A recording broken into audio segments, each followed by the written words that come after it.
What's up, marshmallow lovers? It's your girl, Chef Farrell, and I am in my kitchen trying to find the right angles so that you can see everything while I'm making marshmallows. Today, I'm going to show you how to make chocolate marshmallows, which is something that you rarely find out there. It's hard to keep on the shelf as the marshmallow can actually get a little bit tough with that cocoa. So we're going to show you how to make it from scratch so you can make it from home. We're going to start out with, let me turn my scale around so you can see what I'm measuring. So I'm going to start off with my gelatin in my bowl, and today I'm going to use 6 ounces of water. And if you're noticing that that water has a darker color, it's had a vanilla bean sitting in it for a few days, so that's why it's a darker color. So we're going to go 6 ounces, 6 fluid ounces of water using a liquid measuring cup. And then I'm going to put in 2 ounces of gelatin.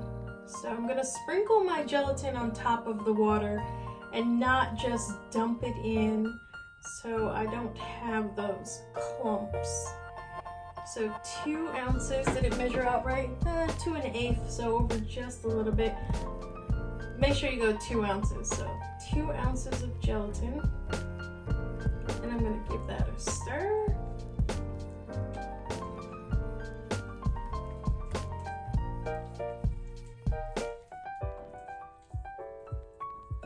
Scrape that off. And I'm going to set that aside. Let's get this out of here. Now, when you are making chocolate marshmallows, you want to make sure you have either a wide bowl or a deep bowl so that you can avoid the cocoa getting burned at the bottom or it boiling completely over. So this is Gwen. Welcome, Gwenny B, to the show. So Gwen is going to be my pot of choice. I don't even know how many quarts this is at this point. Does it tell me at the bottom? No, but this is a master class pot and doesn't overboil. It's the right diameter. Maybe I'll measure it for you and so you can find out. So I'm gonna go 2 cups of sugar. If you like it a little bit sweeter, you can go 3 cups of sugar with this recipe, but I'm gonna go 2 cups of sugar.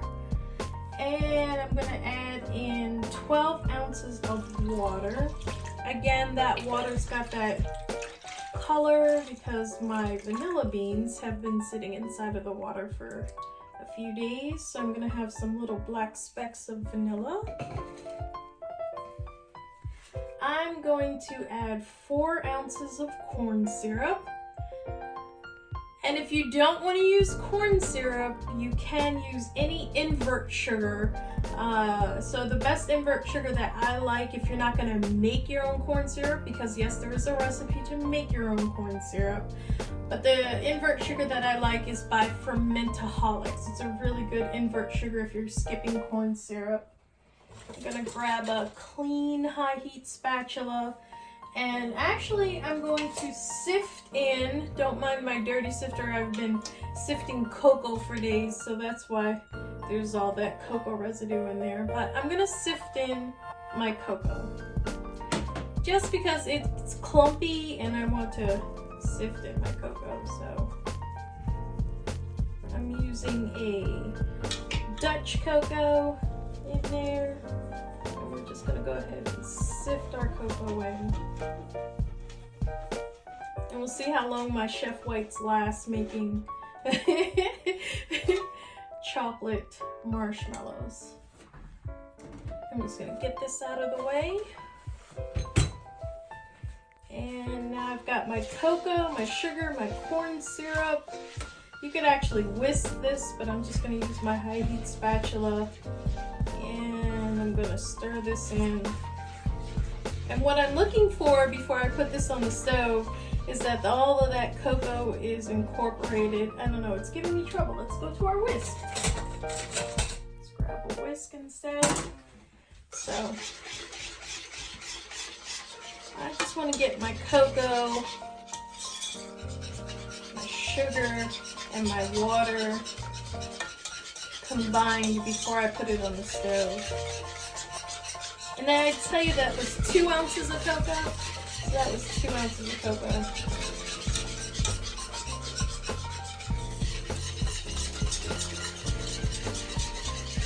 This is really weird. Of course, because I'm on video, it's being weird.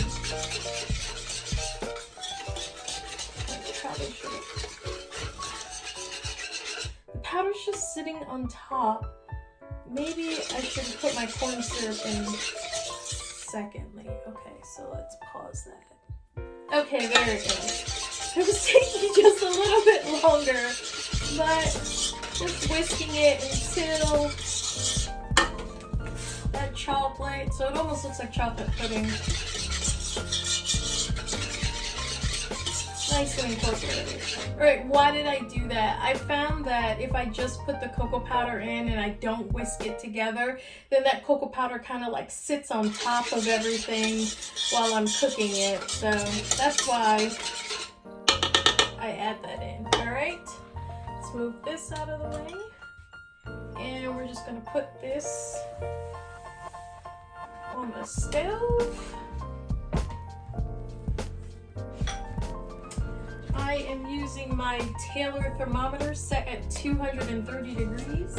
I love the probe thermometer as opposed to a candy thermometer because I can set it to 230 and then I can, then it'll beep and tell me when it's ready rather than me trying to have to figure out, is it at 230, standing over it, and I can go and do some other things like wash my dishes.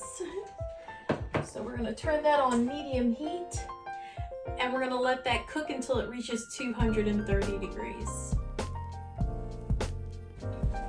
When your sugar syrup gets to about 225 degrees, you're going to want to liquefy your gelatin. So I'm going to put this in the microwave for 30 seconds at a time until it liquefies. So there I go, I'm at 225. I'll be right back. So this is for 30 seconds, and you can see this is liquefied, but the rest isn't. So I'm gonna put it in for another 30 seconds after I've given it a stir. You don't wanna go for a full minute because you could possibly burn some of the outside of it. And you know, not all microwaves are evenly cooked. So make sure you take it out at 30 seconds and give it a stir. All right, I microwaved it for another 30 seconds, nice and liquefied. This way it'll incorporate into your sugar syrup a lot easier and you don't have to worry about clumps inside of it. So my sugar syrup is now at 230 degrees and I'm going to take that off of the stove.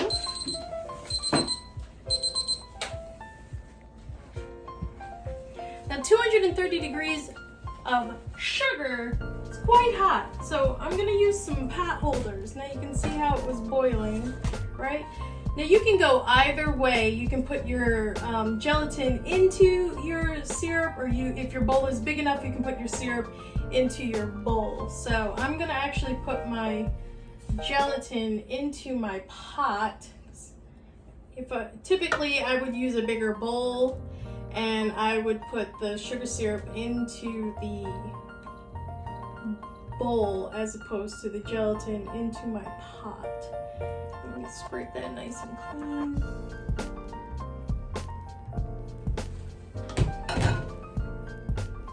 I'm gonna give this a stir.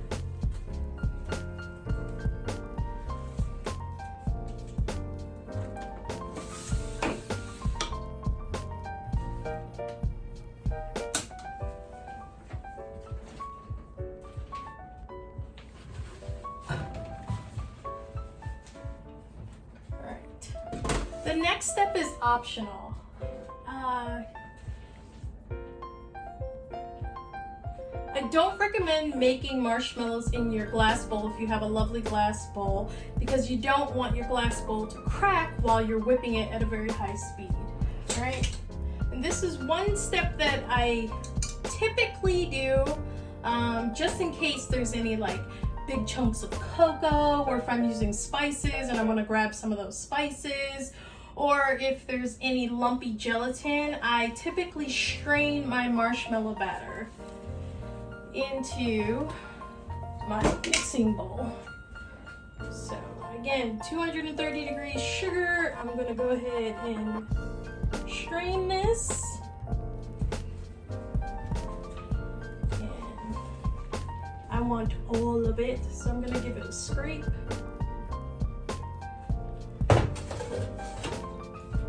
I know I'm a little off camera for that.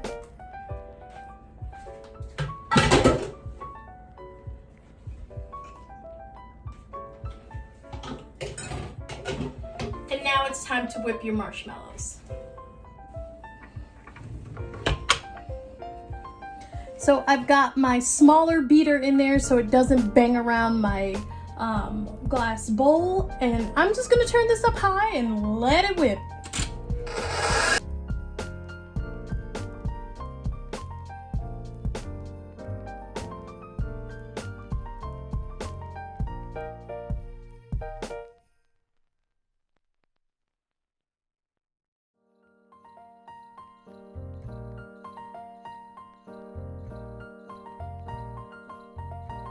And now I'm done. This personally is what I need for what I'm going to do with my marshmallows.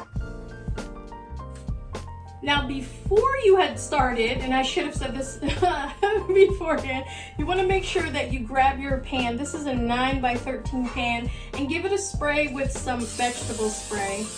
If you're gluten-free, avoid Baker's Joy because that does have flour inside of it. So avoid Baker's Joy if you're gluten-free. But if you don't know, I pipe all of my marshmallows, so I'm not gonna pour them into this pan, but you could use a 9x13 pan if you're pouring your marshmallows and then cut them out. So I use these great molds by Wilton, and I have a couple of other brands, and I just give it a spray. Grab a piping bag, find a nice wide mouth container so that I can work hands-free. Shove that down inside there. And then I'm gonna pour my marshmallow inside of there. So to me, it's almost like runs like when you're making macarons and you want your batter to flow like lava. So for me, I think that's the right consistency, is that it flows like lava. So I'm gonna finish filling the bag and then I'm gonna start piping. So I'm not using a tip inside of my bag. I will use a tip if I have like a mold that has really fine crevices in there, but I'm not doing that, so I'm just gonna cut a hole into my bag. Not too big, not too small. There's the plastic, so I know it's not going into my marshmallows. And then I'm just gonna pipe.